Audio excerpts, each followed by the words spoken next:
살고자 하는 마음은 있지만 그렇게 살 수 있는 능력은 없어요. 잘하고 싶은데, 부모님께 잘하고 싶은데 그게 안 되고, 자식들한테 잘하고 싶은데 막 그게 다 안 되고, 그렇더라고요. 부모님께만 그런 줄 알았더니 자식들에게도 그렇더라고요. 저도 하지 않아야 될 말, 하지 않아야 될 행동들을 하고 난 다음에 후회하는 제 자신을 발견해요. 예. 부모님에 대해서는 더더욱 그렇고요. 이것이 이제 우리 마음, 이 인생입니다. 선악과를 따먹어를 말미암아 이제 선악의 기준이 나에게 있고, 절대적인 선과 악이 아니라 내 마음에 안 들면, 내 마음에 들면 그게 선이고, 내 마음에 안 들면 그게 악이고, 이렇게 돼버린 거잖아요. 그래서 오늘날 나라 간의 전쟁도, 또 사람 사이의 분쟁도, 재판하는 것도, 정당 간의 이것도 다 자기가 옳다고 하지, 우리가 선이지, 우리가 악이라고 하는 사람이 누가 있습니까? 우크라 러시아 전쟁에서 우리는 악이고 너희들은 선이야라고 하는 나라가 어디가 있습니까? 2차 세계대전 때도 일본하고 조선하고 싸웠을 때, 이렇게 할 때도 일본이 악이라고 자기들이 스스로 하겠습니까? 우리가 선이고, 조선의 발전을 위해서 우리가 조선을 좀 이렇게, 예? 침략해가지고 한 거지, 이렇게 다 얘기하잖아요. 다 오늘날 기준이 자객이기 때문에 있는 것이죠. 성경은, 하나님은 그것을 곧 죄라고 그랬습니다. 내가 옳다고 여기고 내 생각대로 살아가는 거, 내 생각대로, 내 계획대로, 내 만족을 위해 살아가는 거, 그게 죄예요. 그래서 하나님 나라는 하나님이 심판하십니다. 한국의 감옥은 누가 심판하죠? 한국, 저기 제가 전주 교도소 옆에 삽니다. 저기 저기 평화동 끝자락에 전주 교도소 사는데, 전주 교도소는 누가 들어가요? 어떤 나라 법에 의해서요? 예, 우리나라 법에 의해서. 미국 법에 의해서 전주 교도소 안 가는 거잖아요. 한국 법에 의해서 가는 거잖아요. 한국 법에 의해서 한국 그 판사가 이렇게 해서 하는 거잖아요. 그럼 하나님 나라는요? 한국 법이요, 하나님 나라의 법이요? 네, 하나님 나라의 법입니다. 그래서 여기 왜 이래가 아니라 하나님 나라의 법을 가는 것입니다. 그래서 그 법에 의해서, 죄의 삭은 사망이요, 모든 인생이 하나님을 떠나서 자기 마음대로 살아가는 삶, 그것이 죄고, 죄로 말미암아 이제 지옥 형벌을 받을 수밖에 없는 것이 하나님의 공의로운 그 질서입니다. 근데 거기서만 끝났다면 하나님은 진짜 냉정한 분이시겠죠. 근데 하나님은요, 공정하실 뿐만 아니라 그 길에서 살 수 있는 길을 또한 마련해 놓으셨고, 네가 잘해서 해와라, 그게 아니라 이미 하나님께 갈 수 있는 쉬운 길을 이미 완성해 주셨습니다. 그분이 바로 예수 그리스도이십니다. 오늘 이 죄인이 어떻게 구원받을 수 있을까 한번 생각해 한번 해보시겠습니다. 첫 번째, 죄를 하나도 안 지으면 된다. 어떻게 생각하세요? 천국은 완전히 거룩한 나라입니다. 완전하게. 이만큼의 터럭과 죄가 있어서는 못 가요. 천국은. 그러니까 죄를 한 개도 안 지으면 된다. 이거 가능할까요? 안 가능할까요? 네. 가능하지 않습니다. 가능하지 않습니다. 우리나라 법에서는 죄를 안 지을 수 있죠. 그럴 수도 있죠. 예, 전과 기록 없으면 죄 없는 거잖아요. 예, 그 우리나라에서 적용하는 거고요. 저기 모든 걸 다 꿰뚫어 보시는 우리 마음 중심까지도, 마음의 동기, 왜 그렇게 하는지, 사람에게 잘 보이려고 하는지, 나중에 뒤통수 치려고 하는지, 하여튼 마음의 이 숨은 의도까지 다 알고 계시는 그 하나님 앞에서, 정말 죄를 하나도 안 지을 수 있을까? 이 방법은 어떨까요? 예, 불가능합니다. 저도 그렇고요. 불가능해요. 잘하고 싶은데 안 되는 겁니다. 부모님께 잘하고 싶으면 안 되는 거예요, 이게. 또 하나, 그러면 죄를 안 지을 수는 없는데 죄를 지어도 하나님께 안 들키면 된다. 이 가능해요, 안 가능해요? 예. 혹시 운전하시다가 신호 어긴 적 있으십니까? 예. 길가에 가시다가 침 뱉은 적 있으세요? 휴지 버린 적 있으세요? 이거 원래 우리나라 법에서는 뭐죠? 예, 경범죄죠. 예, 벌금 물잖아요. 근데요, 그렇게 뱉은 대로 버린 대로 벌금 내셨어요, 혹시요? 안 내셨죠? 예, 저도 그런 적이 있는데요. 예, 어느 때만 내죠? 경찰한테 걸렸을 때는 돼요. 경찰이 그 침 뱉는 거 봐가지고 휘 아니 지금 효율하게 안 불죠? 예. 지금 와가지고 엥 해가지고 침 뱉었죠? 금방 봤습니다. 찍혔습니다. 그럼 이제 경범죄 이렇게 하잖아요. 그러나 죄를 지어도 잘못을 해도 안 들키면 처벌을 안 받아요. 그러죠? 예. 지금도 사람을 죽인 사람 중에서 지금 안 잡힌 사람이 있을까요, 없을까요? 지금 현재요. 있을 겁니다. 갖고 뉴스에 보면 15년 만에 잡히고 그러잖아요. 그때 화성 연쇄살인 사건 그 범인도 십몇 년 전에 십몇 년 만에 잡혔잖아요. 지금 현재도 사람을 죽인 큰 중죄를 범했음에도 불구하고 안 잡히고 지금 버젓이 살아가는 사람들이 있고 안 잡히니까 뭣도 안 받아요. 예, 처벌도 안 받잖아요. 근데 사람이 하나님 앞에서 이렇게 할 수 있을까요? 죄를 짓는데 안 지을 수는 없어요. 죄를 저도 짓고 하는데 하나님께 안 들키면 된다. 됩니까? 안 됩니까? 안 됩니다. 불가능합니다. 하나님은 우리의 마음, 숨은 마음까지 다 아셔요. 불가능해요. 이 방법으로 안 돼요. 못 숨길 수가 없어요. 세 번째는요. 죽으면 심판받는데 그러면 안 죽으면 되지. 이것도 안 되죠. 안 죽는 사람은 없습니다. 안 죽는 사람은 없어요. 그렇게 발버둥을 안 돌아가시려고 발버둥을 쳐도 일찍 돌아가시면 일찍 돌아가시고 또 그렇더라고요. 사람이 보면요.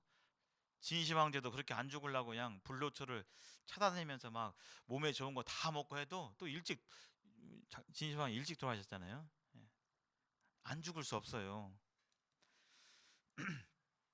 그 다음에 지난 시간에 얘기했죠. 잘못했다고 울면서 회개하면 구원 천국에 갈 수 있을까요? 잘못을 했어요. 울면서 제가 정말 죽을 죄를 졌습니다. 죄송합니다. 막 하면서 막 1시간 동안 그렇게 막 울고 막 잘못했다고 구했어요. 그러면 어떻게 천국에 갈 수 있습니까? 예, 이것 가지고는 안 됩니다. 물론 이 마음이 필요합니다. 법정에서 사람 죽인 사람이 법정에서 당신 어떤 죄를 저질렀어? 이렇게 했는데 제가 정말 죽을 죄를 저질렀습니다. 막 울면서 막 그렇게 얘기를 해요. 제가 다시는 안 그랬고 정말 유가족분들께 죄송합니다. 막 그러는데 그렇게 했어요. 그러면 판사가 울면서 이렇게 하고 있구나. 그럼 너의 살인죄는 사해주겠다. 땅땅땅 때립니까? 아니죠. 그건 그거고 자기가 행한 행동에 대한 처벌은 없어지지 않잖아요. 그래서 회개 자체가 죄를 사해주지는 않습니다. 회개는 필요한 것입니다. 하나님 앞에 제가 잘못했습니다. 제가 이렇게 살아가는 것이 하나님의 뜻이 아닙니다라고 반드시 얘기를 해야 됩니다. 그러나 그렇게 했다고 해서 그것만으로 우리의 지은 죄가 사해지지는 않습니다. 왜냐하면 하나님의 법에 죄의 삭은 뭐라고 그랬죠? 사망이에요. 죄 지으면 죄의 삭은 우는 거, 죄의 삭은 회개하는 것이 아니라 죄의 삭은 사망이라고 그랬어요. 죽음으로만 갚을 수 있는 겁니다. 그 정도로 죄에 대해서 하나님께서 그 죄를 무겁게 여기시는 거예요. 가볍게 안 보시는 거예요. 그래서 회개 가지고는 안 됩니다.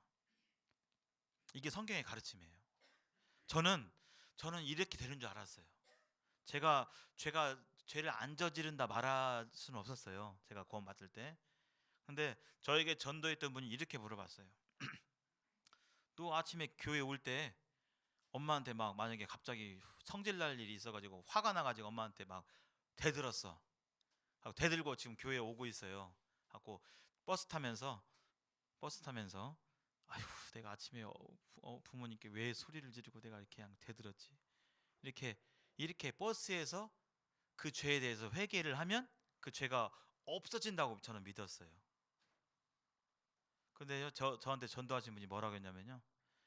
그 죄를 회개하려고 이제 아이고 하나님 잘못했습니다 하려고 하는데 버스가 사고가 나가지고 꽥 하면 어떻게 돼요? 지금 회개를 했어요? 못했어요? 못했잖아요. 그럼 회개를 못하면 죄가 그대로 있어요? 없어요? 그때 당시 저는요. 그잖아요. 저 그렇게 믿고 있었어요. 회개를 해야만 죄가 없어지고 회개 안 하면 죄가 그대로 있고. 근데 회개를 못했어요. 그럼 죄가 있는 거잖아요. 그러면 죄가 있으면 어디에 가요? 천국과 지옥 중에 어디 가요? 지옥 가잖아요. 말이 안 되잖아요. 성경을 자세히 보니까요, 성경 어디에도 회개를 하면 죄가 사해진다 없습니다. 성경은 명백하게 죄의 싹은 사망이라고 말씀해 주셨어요. 십계명 잘 지키면 된다. 어떻습니까? 여기 성경 보통 안쪽 표지에 십계명이 있습니다. 그렇죠? 예. 우상 숭배하지 말고, 새긴 우상을 만들지 말고, 하나님의 이름을 망령 때 잃을거지 말고, 안식일 지키고, 또 네 부모를 공경하고, 살인하지 말고, 간음하지 말고, 내 이웃의 것을 탐내지 말고, 있잖아요. 요거 잘 지키면 천국 갈 수 있을까요? 십계명 잘 지키면 천국 갈 수 있을까요? 오늘날 여기에 대해서도 많이 헷갈려합니다. 네, 맞습니다. 십계명대로 지키면 천국에 갈 수 있습니다. 십계명대로만 지키면요. 그런데 우리 지킬 수 있나요? 네 부모를 공경하라. 지킬 수 있습니까 혹시? 성경에 보니까요, 율법을 십계명을 잘 지키다가도 하나 어기면 뭐 어떻게 여기냐면 모두 어긴 것으로 하나님께서 여긴다고 하셨어요. 30년 동안 잘 지키다가 만약에 살인하지 말라 그랬습니다. 하나님 나라에서의 법의 살인은요, 우리나라 법의 현행법에 뭐 이렇게 죽이고 이게 살인, 그것도 살인이고, 하나님은 뭘로 살인을 보냐면요, 형제를 뭐 하는 거예요? 미워하는 거. 내 마음에 누군가를 미워해서 속으로 막 이렇게 막 앙심 품고 이런 마음 갖는 것 자체, 이게 뭐라고요? 하나님 보시는 살인이라고요. 근데 이거 20년 동안 그런 마음 하나도 안 가졌어요. 마음이 조금 미우려고 들으면 막 치면서, 아유 내가 미우면 안 돼, 살인하지 말아야지, 막 이렇게 지내다가 어느 날 20년 뒤에 한 번 딱 방심해가지고 누가 그냥 서운하게 했는데 막 미운 마음이 생겨가지고 다시는 막 했어요. 그러면 살인한 거죠. 그러면 지난 20년 동안 살인 안 한 거, 마음으로 미워 안 한 거, 이거 인정되는 게 아니라 율법을, 십계명을 범한 것이 돼버리는 것입니다. 이 십계명을 완전히 지키면 갈 수 있어요. 그러나 인간은 십계명을 완전히 지킬 수 있는 능력이 없습니다. 저도 그렇고요. 안 미워하고 싶은데 미운 마음이 막 들고, 그렇죠? 음란한 생각이 안 들었으면 좋겠는데 길 가다가 그냥 뭐 이렇게 보면 문란한 생각이 막 불쑥불쑥 들고, 이게 정신 차리고, 이게 사람의 본성입니다. 인간 스스로는 십계명을 지킬 능력이 없어요. 능력이 없습니다. 오늘날 십계명을 잘 지켜서 천국 간다고 믿는 사람들이 많이 있습니다. 많이. 저희 반에도 교회 다니는 애들이 있길래 성경 갖고 다니길래, 오 너 교회 다니냐? 네 교회 다녀요. 제가 물어봤어요. 십계명 잘 지키면 천국 갈 수 있지? 그랬더니, 그럼요 막 하더라고요. 뭐 자신 애들은 막 그렇게 얘기하더라고요. 그럼요 십계명 지키면 천국 갈 수 있죠 막 하더라고요. 지킬 수 있니? 예. 십계명 잘 지키면 가는데요, 문제는 인간이 십계명을 지킬 수 있는 능력이 없습니다. 교회에서 열심히 섬기고 주일 성수하고 헌신 많이 하고 직분 받고 장로, 집사, 목사까지 하고 이 헌금하면, 헌신하고 갈 수 있을까요? 예, 갈 수 없습니다. 죄는 오직 뭘로 갚아요? 죄는 주일 성수로 바꿀 수 있습니까? 내가 지은 죄를 한 번도 안 빠지고 교회 잘 나오면 죄 지은 것이 사해지는, 그렇다고 성경에 어디에 써 있을까요? 없습니다. 헌금 잘하면요, 즉 목사 되면, 신학교 나와서 목사 되면 그것이 곧 천국이다 써 있을까요? 없습니다. 없어요. 이런 방법으로는 안 됩니다. 이런 방법으로는 이건 다 인간적인 생각이고 통념이고 그렇습니다. 중요한 것은 하나님 법을 잘 봐야 돼요. 누가 무죄인지 이 법대로 하나님 심판하시기 때문에. 판사도 아무렇게나 판단하지 않죠. 법대로 하잖아요. 해서 여기 아이고 제가 미처 여기를 수정 못했네요. 마태복음 7장 21절에서 23절까지 하나님 말씀하고 보십시오. 이런 말씀이 있습니다. 처음 들어보시는 분도 계실 겁니다. 제가 천천히 읽어드리겠습니다. 나더러 주여 주여 하는 자마다 다 천국에 들어갈 것이 아니요 다만 하늘에 계신 내 아버지의 뜻대로 행하는 자라야 들어가리라. 여기 지금 하나님한테 주님 주여 주여 이렇게 했던 사람들이 다 천국에 간대요? 그렇지는 않대요? 네. 다 천국에 들어가는 것은 아니다라고 얘기했잖아요. 주님 부른다고 해서 다 천국에 들어가는 것은 아닙니다. 어떤 사람이 들어가냐면 거기 두 번째 줄에 써 있죠. 글씨가 작긴 한데요. 다만 하늘에 계신 내 아버지의 뜻대로 행하는 자라야 들어간다 그랬잖아요. 예. 하나님 아버지 뜻대로 행하는 자가 들어간다. 이게 이제 뭔지는 제가 후에 보여드리겠습니다. 그래서 나더러 주여 주여 하는 사람들, 그 사람 중에서 천국 못 가는 사람들의 예가 뒤에 나와 있습니다. 자, 세 번째 줄. 그 날에 많은 사람이 나더러 이르되, 그 날은 이제 하나님 심판자 앞에 섰을 때를 가리킵니다. 심판자 앞에 서가지고 이제 하나님 앞에 섰어요. 하고 하나님이 심판을 기다리고 있습니다.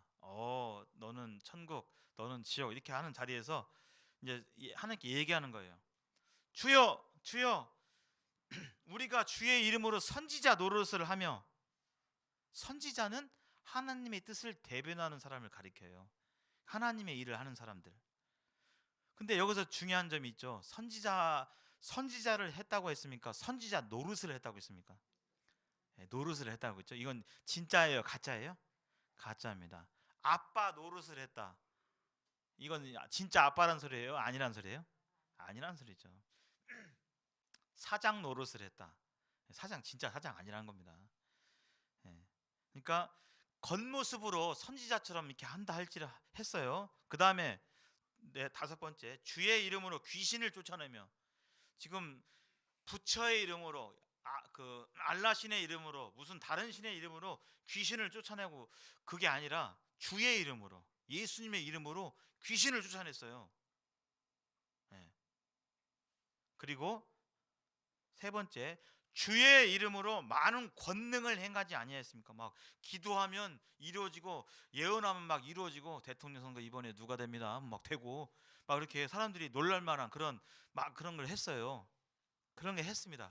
하나님 앞에서, 하나님 제가 주님의 이름으로 귀신도 쫓아내고 이런 많은 능력도 행하고 사람들이 놀랄 만큼 그런 엄청난 일들을 했습니다 라고 얘기를 하는 거예요.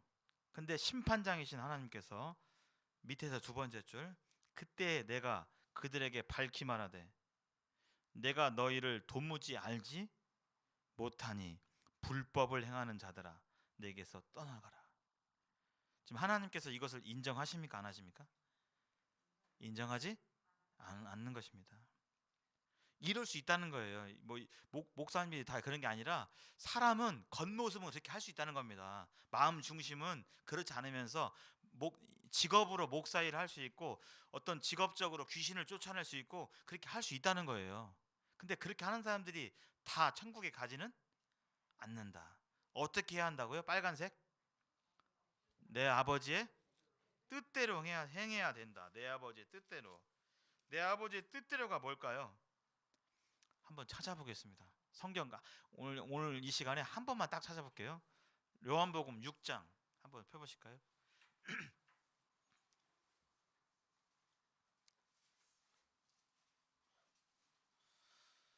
자, 요한복음 6장 성경을 한번 펴보시기 바랍니다. 6장 40절.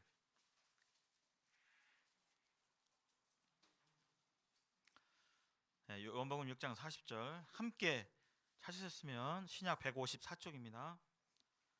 찾으셨으면 함께 읽어보도록 하겠습니다. 요한복음 6장 40절.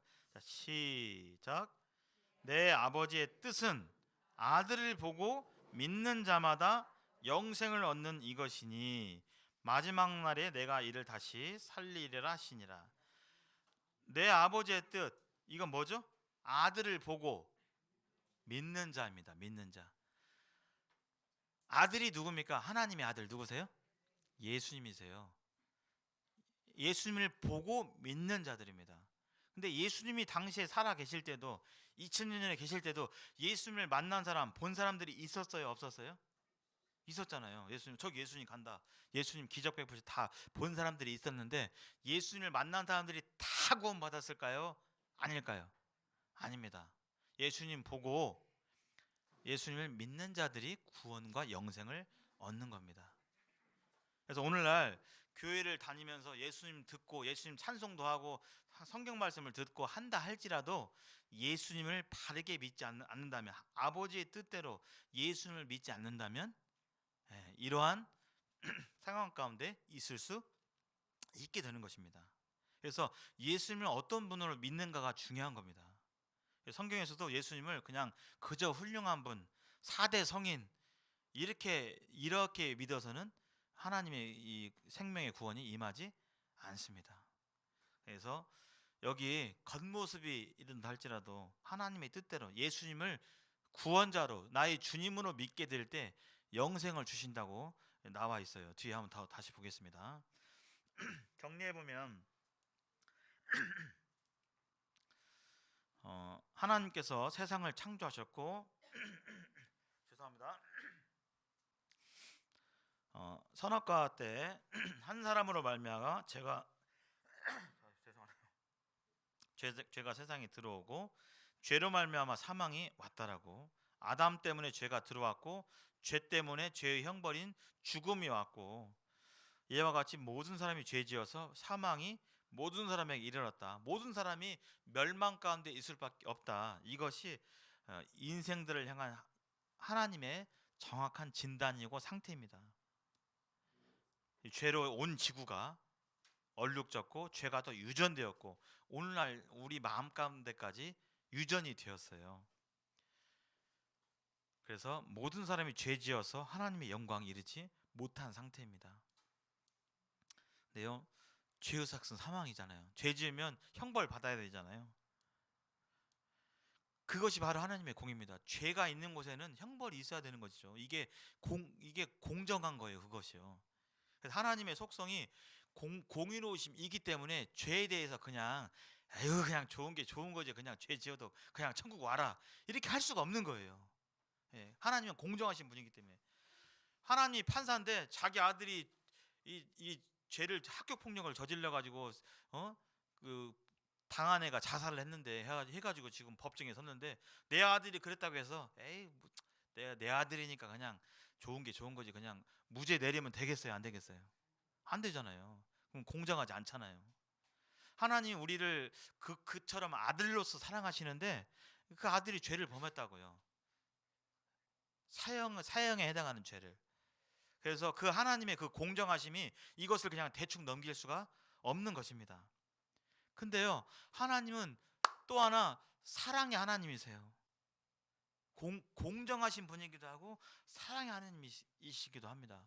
그래서 내버려 두지 않으셨어요. 내버려 두지 않으시고 사랑이신 하나님께서 인간들 우리를 사랑하시기 때문에 내버려 두지 아니하시고 인간들을 구원하시려 어떻게 하셨어요? 이 땅에 내려오셨어요. 2000년 전에. 이 예수님은 태초에 하나님, 성부 하나님, 성자 하나님, 성령 하나님, 삼위일체 동등한 하나님이셨는데요. 우리 같은 이 죄인들, 심판받아 형벌 받을 수밖에 없는 죄인들을 위해서 예수님이 우리를 구원하시려고 내려오셨어요. 근데 왜 내려오셨을까요? 그냥 하나님이시니까 저 하늘에서 안 내려오시고 죄를 사하노라 이렇게 하면 되잖아요. 하나님 왜 내려오셨을까요? 예수님이? 아까 말씀드렸죠? 죄의 싹은 사망이다고요. 인간들의 죄는 그냥 말로 사하노라 이렇게 안 되고 하나님이 정하셨어요. 죄 지으면 죽어야 됐다고요. 근데 그 죄를 지은 죄인이 죽어버리면 형벌을 받게 되니까 죽음으로 죄는 갚아야 되겠고 당사자가 죽어버리면 영원한 형벌 가운데 있게 될 수밖에 없으니까 어떻게 하신 거예요?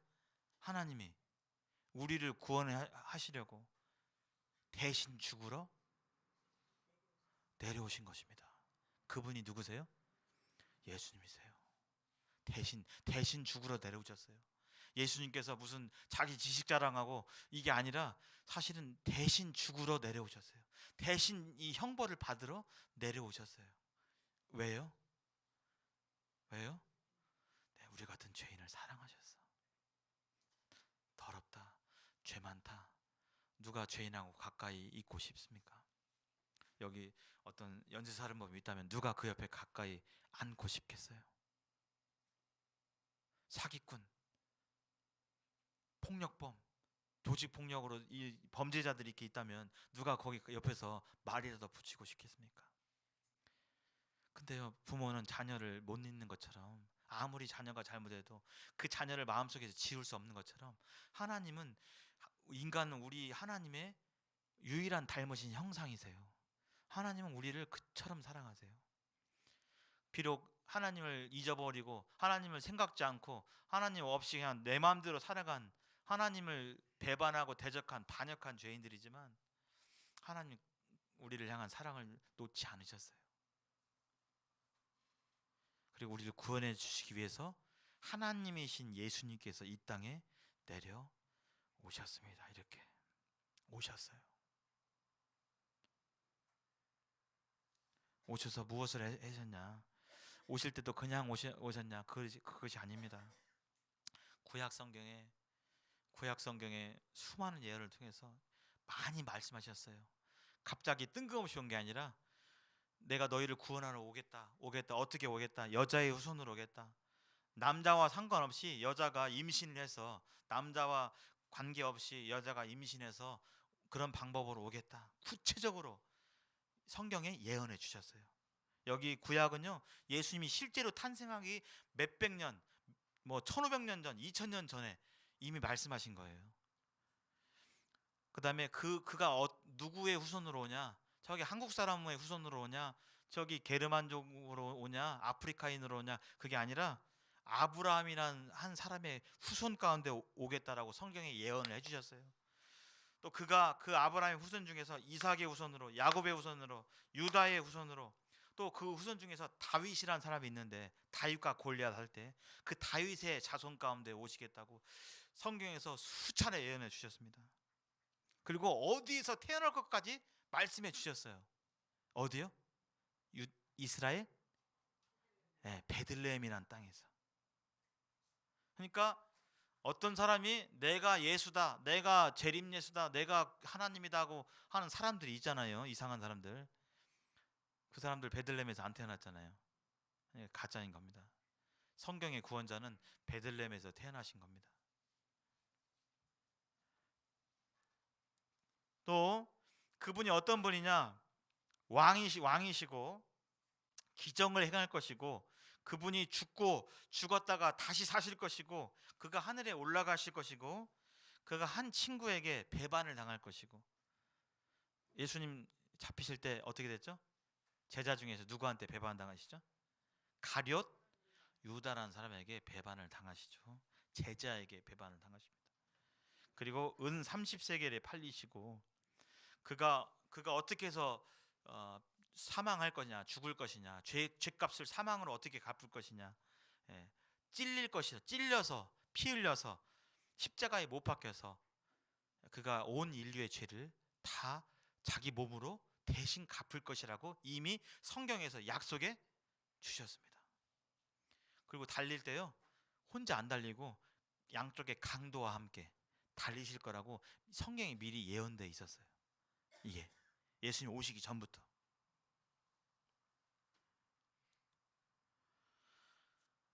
그래서 이 성경의 예언대로 하나님이신 예수님께서 이 땅에 내려오신 것입니다.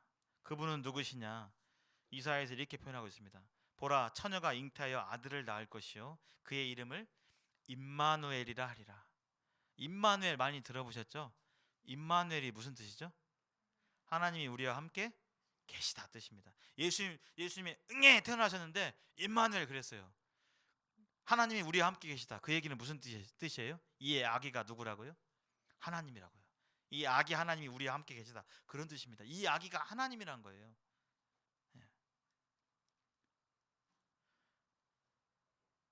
예, 여기 또 예수님에 대해서 말하고 있습니다. 베들레헴 유다야, 예수님이 태어난 동네인데요. 너는 유다 족속 중에서 작을지라도 이스라엘을 다스릴 자가 내게로 나올 것이라. 그의 근본은 상고에 영원에 있다.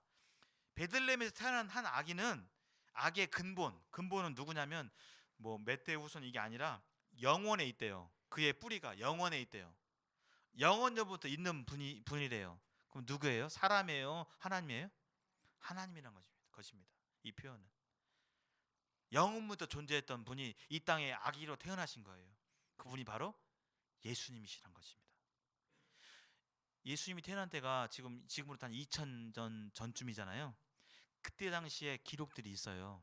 성경은 당연히 기록하고 있고 그 당시에 비기독교인 중에서 예수의 탄생과 예수에 대한 기록, 예수님이 실존했고 예수님이 그 살아계셔서 했던 일들을 기록했던 사람들이 약 150건 정도의 기록이 있어요. 기독교인 말고요. 기독교인 말고 다른 뭐 역사학자들이라든지 그 당시를 살았던 그 기록들이 있어요. 실제로. 그래서 무슨 이야기나 이게 아니라 실제로 이 세상을 만드신 하나님께서 이 땅에 예수님으로 내려오신 것입니다. 여기 또 말씀하고 계십니다. 이는 한 아기가 우리에게 낳고 한 아들을 우리에게 주신 바 되었는데 그 어깨에는 정사를 메었고 그 이름은 기묘자라 모사라 전능하신 하나님이라 영존하시는 아버지라 평강의 왕이라. 지금 한 아기가 낳는데 그 아기가 누구래요? 전능하신, 뒤에 뭐라고 써 있습니까? 하나님이라고 써 있잖아요. 전능하신 하나님이라. 하나님이 우리를 구원해 주시기 위해서 우리 육신의 몸을 입고 오신 거예요.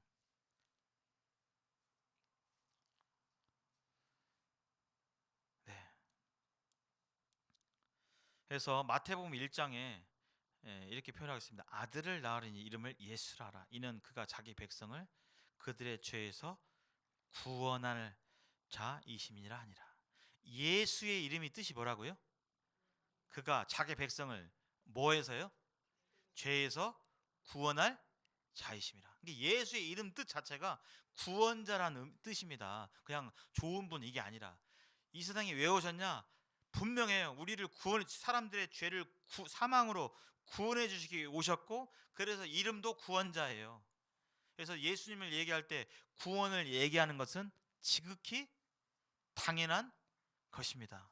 일부 이상한 사람들이 뭐 구원파 해가지고 이상하게 행동해가지고 잘못 알려졌는데 성경에서 원래 구원을 얘기하고 있고 예수님이 구원하러 오셨고 이름의 뜻도 구원자이신 것입니다. 그래서 예수님은 구원자입니다. 예수님 구원자. 그래서 예수님께서 33년 동안 이 땅까지 살아셨는데 30살까지는 이렇게 고향에서 부모님과 함께 조용히 지내셨는데 30세가 지나서 30세부터는 이제 자기가 누구인지 사람들에게 밝히셨어요. 원래 예수님이 누구시라고요? 우리를 구원해 주러 오신 하나님이세요. 구원자. 근데 30살 전까지는 그런 얘기를 안 하시다가 30살부터 자기의 정체를 말씀해 주셨어요. 근데 만약에 사람이 길 가다가 내가 하나님이다 그러면 그 말만 하고 다니면 뭐라 그래요? 어떻게 만약 길 가다가 그런 말이 건다면 어떻게 하겠습니까? 이상한 사람이 하겠죠. 당연히 그러잖아요. 길 가다가 길로에서 내가 하나님이다 막 하고 다니면 병원에 좀 가봐야 될 사람이라고 생각하잖아요. 예수님은요 하나님 그분이셨습니다. 그리고 그렇게 말씀하셨고 하나님임을 증명하셨어요. 여기 어떻게 증명하셨냐면 여기 한번 읽어보겠습니다. 자, 시작. 예수께서 온 갈릴리에 두루 다니사 그들의 회당에서 가르치시며 천국 복음을 전파하시며 백성 중에 모든 병과 모든 약한 것을 고치시니라. 예수님이 어떤 일을 하셨다고요? 모든 병을 고치셔버렸어요. 인간이 할 수 있습니까? 인간이 모든 병을 고칠 수 있어요? 없죠. 이것은 생명의 주관자 되신 분 하나님이시기 때문에 모든 병을 고치신 거예요. 그 병을 고치시면서 뭐 내가 잘났다 이게 아니라 바로 누구라고요? 모든 병을 고칠 수 있는 유일한 분, 그 하나님임을, 자기가 하나님임을 증거하셨어요. 능력을 통해서, 이런 기적을 통해서. 두 번째, 이렇게 말씀하셨어요. 말로도.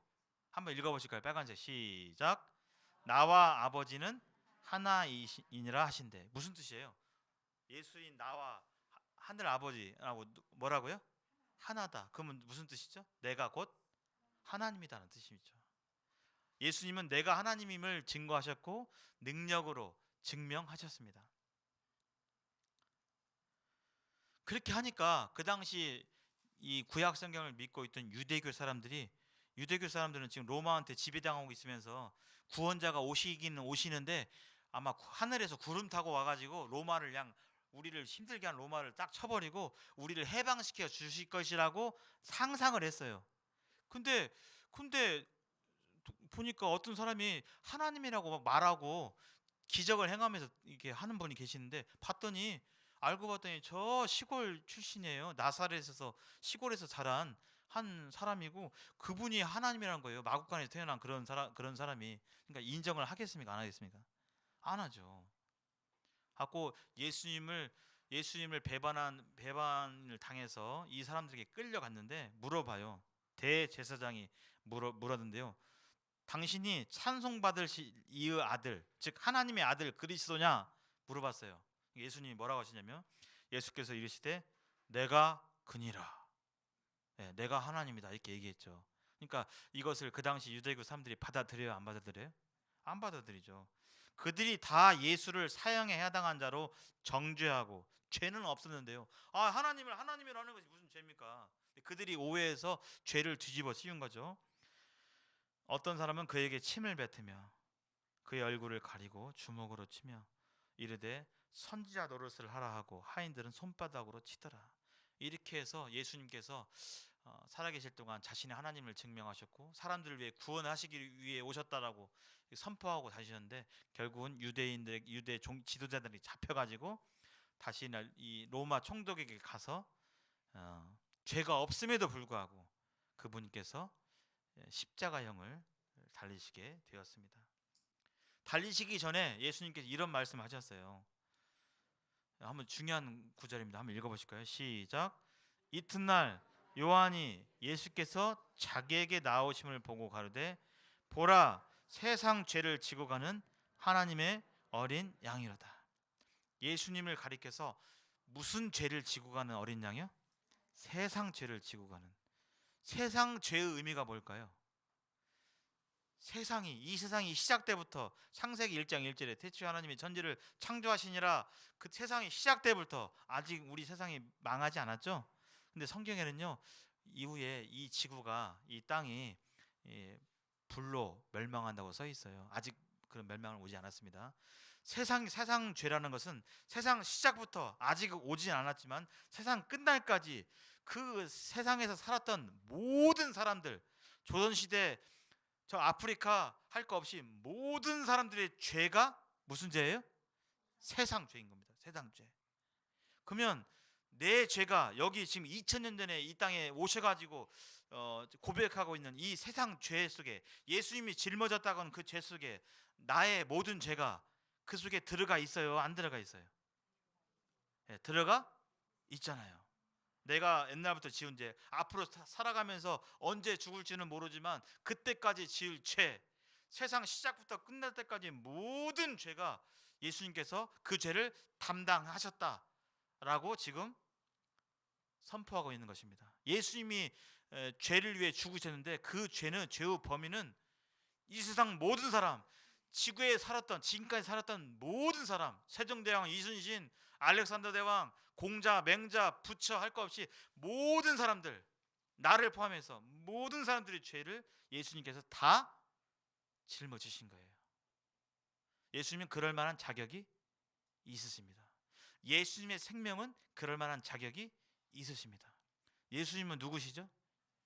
하나님이십니다. 이 세상을 어떻게 하신 분이요? 창조하신 분이에요. 제가 제 아들이 있는데 제 아들의 생명하고요.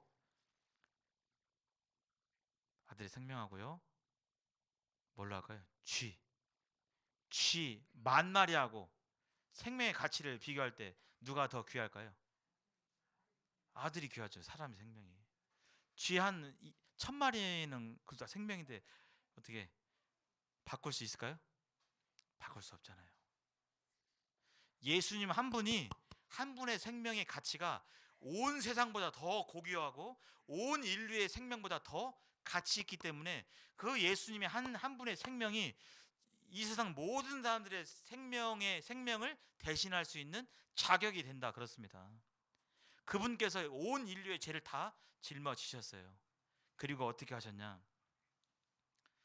모든 죄를 지시고 십자가에서 사람들로부터 채찍을 받으시고 죄도 없으신데 우리를 구원해 주시기 위해서 우리의 죄를 죽음으로 죄의 삭은 사망이기 때문에 죄를 갚아 주시려고 우리가 갚아버리면 멸망이 되니까 예수님께서 대신 우리의 죄를 짊어지시고 자기의 생명을 통해서 대신 자기 생명을 주심으로 그 죄를 갚아버렸어요. 자기가 사망함으로 인해서 우리가 지은 죄를 다 갚아버렸어요. 다 갚아버렸습니다. 예수님께서.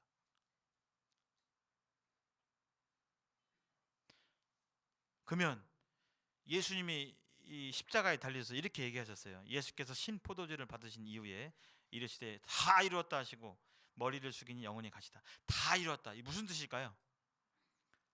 인류의 모든 죄값을 어떻게 했다고요? 다 갚아버렸다고요. 아까 죄 지으면 죽어야 한다면서요.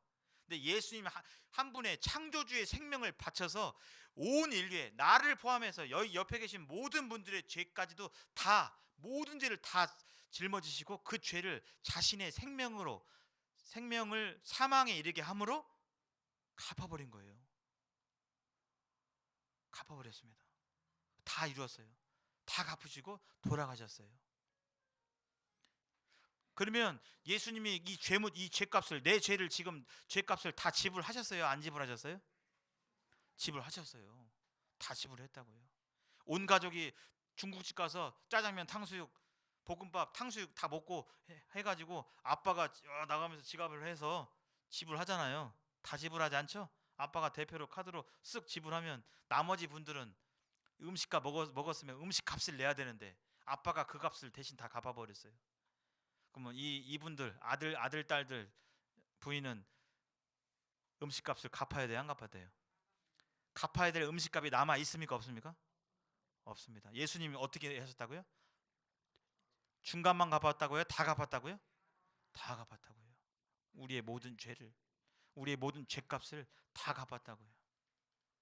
더 이상 그 죄값을 치러야 될 것이 남아 있지 않다는 겁니다. 예수님의 십자가의 사역은 완전하다는 거예요. 그러면 어떤 사람들이 구원받냐? 잘 들으시기 바랍니다. 마지막 말씀이에요. 한번 마지막 말씀 여기까지만 하고 더 나중에 전하겠습니다. 읽어보실까요? 시작. 내가 진실로 너희에게 이르노니 내 말을 듣고 또 나 보내신 이를 믿는 자는 영생을 얻었고 심판에 이르지 아니하나니 사망에서 생명으로 옮겼느니라. 잘 보십시오. 이 말씀을 잘 마음 가운데 믿으면 이 말씀을 통해서 예수를 믿으면 하나님의 구원이 지금 즉시 눈에 보이지 않지만 임할 수 있습니다. 교회를 오래 다니는 게 아니라 이 말씀을 이게 하나님 나라의 법이에요. 하나님이 이렇게 하신 자는 천국에 데려가신다 이거예요. 이렇게 믿는 자는 하나님께서 하나님의 자녀로 인정하시겠다 이거예요.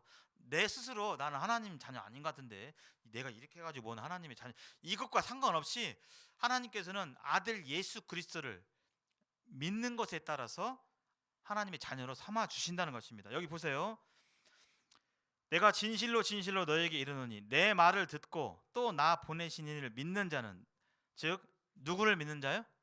예수님을 믿는 자. 예수님께서 나 대신 나를 사랑하셔서 십자가에서 내 모든 죄를 다 해결해 놓으셨다. 내 죄값을, 내가 죽음으로써 치러야 될 죽음의 그 형벌을 예수님께서 대신 당하심으로 다 갚아버렸다. 그리고 그분이 나의 주가 되셨다. 주인이 되셨다. 이 예수님을 믿는 자들은 어떻게 하신다고요? 영생을 얻었고 그랬잖아요. 믿으면 영생을 주실 것이라고, 주실 계획이라고 하셨어요. 믿는 순간 영생을 주신다고 했어요. 믿는 순간 영생을 주신다고 하셨습니다. 이게 하나님 나라의 법이에요. 내가 그 실감이 나든지 안 나든지 법원에서 무죄하면 이거 좀 어리둥도 하잖아요.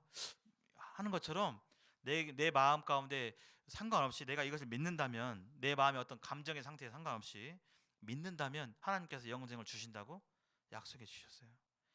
그리고 심판을 받아요, 안 받아요?